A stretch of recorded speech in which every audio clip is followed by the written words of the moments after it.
හරි ආදරණීය දුවේ පුතේ ඔන්න ඔයාලට අද කියලා දෙන්න හදන්නේ වර්තමාන කාල වාක්‍යයක් කොහොමද පුතේ අතීත කාලයට හරවන්නේ කියලා ඔන්න මම ඔයාලට අද කියලා දෙනවා. හැබැයි මෙතනදී මම අප්‍රාණවාචී වාක්‍ය ලිව්වේ නෑ. ඒවා ඊළඟ පියවරේදී පුතාලට කියලා දෙනවා. නම් හොඳට අහගෙන ඉන්නට ඕනේ. බලන්න පුතේ මම පාසල් යමි කියලා තියෙන්නේ. ඉතින් වර්තමාන කාලේ තමයි මේ ඔක්කොම වාක්‍ය ටික පුතාලට දීලා තියෙන්නේ. පුතේ අතීත කාලයට හරවනකොට මම අපි කියන ඒවා අතීත කාලයට හරවනකොට මේ ක්‍රියාපදයේ පුතේ වෙනසක් වෙන්නේ නැහැ. කාලය විතරයි වෙනස් වෙන්නේ. ඒ කියන්නේ මම නම් මී වලින්මයි අතීත කාලෙදි තියන්නේ. අපි නම් මූ වලිනුයි අතීත කාලෙදි තියන්නේ. හැබැයි අර කාලය වෙනස් වෙන විදිහට තියන්නට ඕනේ. මේ බලන්න. මම පාසල් යමි කියන්නේ වර්තමාන කාලෙනේ. මම පාසල් යනවා කියන එකම පුතේ අපි ලිඛිත භාෂාවේදී කියනවා මම පාසල් යමි කියලා. දැන් ඔයාලට කියන්නේ මේක ගිහිල්ලා ඉවරයි කියලා තමයි ඔයාලා ලියන්න ඕන. එහෙනම් දැන් මගෙන් අහුවොත් ඔන්න මම දැන් පාසලට ගිහින් එනවා. හරිද? මගෙන් අහනවා කොහෙද ගියේ? මම කොහොමද කියන්නේ? මම පාසල් ගියා. දැන් යනකොට ගිහිල්ලා ඉවරද? ගිහිල්ලා ඉවරයි නම් අපි ගියා කියලා කියනවා. හැබැයි අපි එහෙම කියන්නේ එහෙම ලියන්නේ නැහැ ලිඛිත භාෂාවේදී. අපි කියන්න ඕන මී වලින්. එහෙනම් කොහොමද මම ඒක ලියන්නේ? මම පාසල් ගියෙමි කියලායි ලියන්නේ. එහෙනම් මම පාසල් යමි කියන්නේ වර්තමාන කාලයයි. ගිහිල්ලා ඉවරයි නම් අපි කොහොමද කියන්නේ? ගියෙමි. යමි නම් අතීත කාලෙදි කොහොමද වෙන්නේ පුතේ? ගියෙමි වෙනවා. එහෙනම් ලිඛිත භාෂාවේදී ලියන්න ඕන මම පුතාලා බලන්න එපා පොත අහගෙන ඉන්න. මම පාසල් ගියෙමි කියලායි කියන්නේ. උදාහරණ විදියට මම බත් කමි. අතීත කාලයට හරවන්න මම බත් කෑවෙමි. මේක දෙමව්පියන්ගේ අතේ තමයි වැඩේ තියෙන්නේ. ළමයෙක්ගෙන් නිතරම අහන්න. මම අකුරු ලියමි අතීත කාලයට හරවන්න මම අකුරු ලිව්වෙමි. මම නැටුමක් නටමි අතීත කාලයට හරවන්න මම නැටුමක් නැටුවෙමි. අන්න ළමයට හුරු වෙනකම් මොකද කරන්න ඕනේ? මේ ටික දෙමව්පියෝ අහන්නට ඕනේ. ඊළඟ එකට යන්න. අපි ගීත ගායනා කරමු. පුතේ අපි නම් අපි මූ වලින් කියන්නේ කියන එක පුතාලා දන්නවා. දැන් අතීත කාලයට හරවන්න අර විදියටමයි කරලා ඉවරයි කියන්නේ. එහෙනම් අපි ගීත ගායනා කළෙමු කියලායි තියන්නේ. පුතේ හොඳට අහගන්න මේ කියන කතාව. ර වලින් තියෙන ක්‍රියාපදයක් අතීත කාලයට හරවනකොට ඒ රයන්න මූර්ධය ල බවට පත් වෙනවා. දැන් කට්ටිය අහන සර් එතකොට කෙරුවෙමු වැරදිද? වැරදි. ර වලින් තියෙන එකක් අපි තියන්නේ මූර්ධජ ල වලින්. එහෙනම් අපි ගීත ගායනා කළෙමු. අපි වැඩට යමු. එහෙනම් කියන අතීත කාලයට හරවන්න අපි වැඩට ගියෙමු. පුතේ අපි පාඩම් කරමු. එහෙනම් අපි පාඩම් කළෙමු. අපි ගමට යමු. අපි ගමට ගියමු. පසම් ජලිත ඕසද අහගෙන ඉන්නේ. අපි වැඩ කරමු. අතීත කාලයට හැරෙවොත් අපි වැඩ කළෙමු වෙනවා. අපි බත් කමු. අතීත කාලයට හරවන්න අපි බත් කෑවෙමු. ආලා ඉවරයි කියන අතීත කාලේ තියෙනවා. ඉතින් මෙව්වා නම් තියෙන්නේ දෙමව්පියන්ගේ අතේ. මේක නිතරම අහන්න ඕනේ තියාගෙන. ඒතකොට ළමයට මේක මතකයේ කොටසක් වෙලා මේක හරියනවා. ඒතකොට ටික ළමයට ලේසි. මේ බලන්න. අයියා පාඩම් කරයි. දැන් අතීත කාලයට හරවන්න තියෙන හොඳට අහගෙන ඉන්න. පුතේ කවුද පාඩම් කරන්නේ? අයියා. පුතේ අතීත කාලයට හරවනකොට මේ මෙතන ඉන්න පිරිමි කෙනෙක් නම් හොඳට අහගෙන ඉන්න ඕන.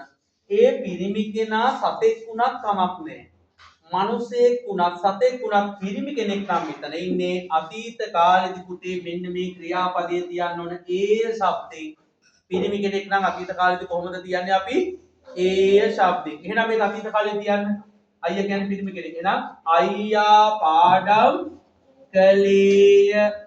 අර ර වලින් තියෙන ඒවා මූර්ධජ ල වලින් තියන්නේ කෙරුවේ එහෙම නෙවෙයි. අයියා පාඩම් කළේ බල්ලා බත් කයි. අතීත කාලේ හරවන්න බල්ලා බත් කෑවේය. අලියා කොට අදී අලියා කොට ඇද්දේය. අලියා කියන්නේ පිරිමි සතෙක් නම් ඒ වලින් තියෙනවා අලියා කොට ඇද්දේය. ගුරුවරයා අකුරු උගන්වයි. කවුද උගන්වන්නේ? ගුරුවරයා පිරිමි කෙනෙක්.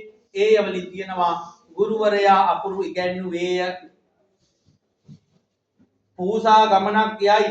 පූසා ගමනක් ගියේ. අන්න පිරිමි සතෙක් හරි පිරිමි කෙනෙක් හරි නම් ඉන්නේ අතීත කාලෙදි තියෙනවා ඒ શબ્දේ මේවා දෙමව්පියන්ට කියලා දෙන්න පුළුවන් දේවල්. ඊළඟ එකට යන්න. එළදෙන තනකොළ කයි කවුද තනකොළ කන්නේ? එළදෙන. ගෑනු සතෙක්ද පිරිමි සතෙක්ද? ගෑනු සතෙක්. පුතේ මෙතන ඉන්නේ ගැහැණු කෙනෙක් වෙන්න පුළුවන්, ගැහැණු සතෙක් වෙන්න පුළුවන්. එහෙනම් අතීත කාලෙදී අපි කියන්නේ ආය શબ્දය. ගැහැණු කෙනෙක් නම් කොහොමද අපි දාන්නේ? ආය શબ્දයෙන් තමයි අපි ක්‍රියාපදේ කියන්නේ. එහෙනම් කියන්න බලන්න. එළදෙන තනකොළ කෑවාය. මේ ටික ලියන්න ඕන මම මේ ලියන්නේ නැතුව ක්‍රියාපද විතරයි ලිව්වේ. එළදෙන තනකොළ කෑවාය. අම්මා පොළට යයි. අම්මා කියන්නේ ගැහැණු කෙනෙක් නේද? එහෙනම් ආය වලින් තියන්න. අම්මා පොළට ගියාය. නැන්දාරෙදි සෝදායි හරවන්න. නැන්දාරෙදි සේදුවාය. ආය වලින් තියන්න. අනේ වෙනසක් නේ. තේරුණයි? කිකිලි බිත්තරයක් තමයි. අතීත කාලවල කිකිලිය බිත්තරයක් දැමුවාය. ආය වලින් තියනවා ගෑනු කෙනෙක් නම්. හරි ලේසි. පුතේ ඊළඟට මෙන්න මෙතන බලන්න. ගොඩ දෙනෙක් නම් ඒ කියන්නේ මෙතනින් කවුද කියලා අහුවට පස්සේ එන කෙනා ප්‍රාණවාදී බහුවචන නම්. මේ බලන්න ගොවියෝ ප්‍රාණවාදී බහුවචන. මෙතන ඉන්නේ පණ තියෙන ගොඩ දෙනෙක් නම් සුදු මැණිකේ ගෑනු පිරිමි බලන්න එපා. ඔක්කොටම පොදුවේ එකම විදියටයි තියන්නේ අපි. ඒ කොහොමද? ඕය શબ્දයෙන් හරි શબ્දයෙන් හරි කියන. බලමු අපි. ගොවියෝ කුඹුරු කොටති. කවුද කුඹුරු කොටන්නේ? ගොවියෝ. පණ තියනවද? ඕ ගොඩ දෙනෙක්ද? ඕ පණ තියෙන ගොඩ දෙනෙක් නම් ඕය හරි හරි කියන ක්‍රියාපද. එහෙනම් ගොවියෝ කුඹුරු කෙටුවෝය. එහෙම නැත්නම් මේක තවත් විදිහකින් කියන්න පුළුවන්. කොහොමද? කෙටුහ කියලා කියන්න පුළුවන්. ඔය දෙකෙන් ඕන එකක් හරි දෙකම තියන්න අවශ්‍ය නැහැ. අපේ දරුවෝ ඇතැම් වෙලාවට දෙකම තියෙනවා. එපා. එක්කෝ කෙටුහ කියලා තියන්න, එක්කෝ කෙටුවෝය කියලා තියන්න. දෙකෙන් එකක්. තේරුණාද ඉව කතාව? තව එකක් ගමු. නංගිලා පාසල් යති. නංගිලා පාසල් ගියෝය නැත්නම් ගියද? වෙනසක් නැහැ. ගෑනු පිරිමි ભેදයක් නැහැ. එකම විදියටයි තියන්නේ. තාත්තලා වැඩ කරති. තාත්තලා වැඩ කළෝය නැත්නම් කළහ. බල්ලෝ බත් කති. බල්ලෝ බත් කෑවෝය එහෙම නැත්නම් කෑහ. ළමයි සෙල්ලම් කරති. ළමයි සෙල්ලම් කළෝය එහෙම නැත්නම් කළහ. හරි. ඉතින් මෙන්න මේ ටික ලබන සතියේ එනකොට ගෙදරදී මොදින් පුරුදු පුහුණු වෙලා ඔබ එන්නට ඕනේ. මේවා නොකර ඔබ තව පන්ති 10කට ගියත් වැඩක් නෑ ළමයි. එහෙනම් දෙමව්පියන්ගේ වගකීම තමයි මෙන්න මේ දීලා තියෙන වාක්‍ය ටික. තවත් ඔබ මේකට එකතු කරන්න. මේ නම් වෙනස් කර කර එක වෙනස් කර කර වාට හැකියාව තියෙනවා ලබා දෙන්න. මමත් වාට ගෙදර වැඩ එවන්නම්. ඉතින් මේ ටික ළමයාගේ මතකයේ කොටසක් වෙනකම්ම මේ ටික ඔබ කරවුවොත් සාර්ථකයි ඉස්සත් පාස් වෙයි. නැත්නම් අදත් වර්ධිනවා පේපරේ, හෙටත් වර්ධිනවා පේපරේ, ඊළඟ දවසෙත් වර්ධිනවා.